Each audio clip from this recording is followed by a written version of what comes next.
Restaurant કે કાફેના cheese બોલ ભૂલાવી દે એવા આજે આપણે પરફેક્ટ ચીઝ બોલ બનાવીશું. સારી વાત એ છે કે ચીઝ બોલ તમે એકવાર બનાવી મહિનાઓ સુધી સ્ટોર કરી શકો.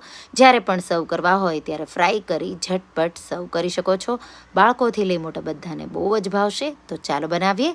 તો બાફેલા બટેટાને મેશ કરી એમાં લીલા ધાણા, મકાઈના દાણા, કેપ્સિકમ, ચીલી ફ્લેક્સ, ઓરિગાનો સાથે મરીનો પાવડર, કોર્નફ્લોર, ગાર્લિક પેસ્ટ ઉમેરી આ રીતે એકદમ સારી રીતે મિક્સ કરીશું.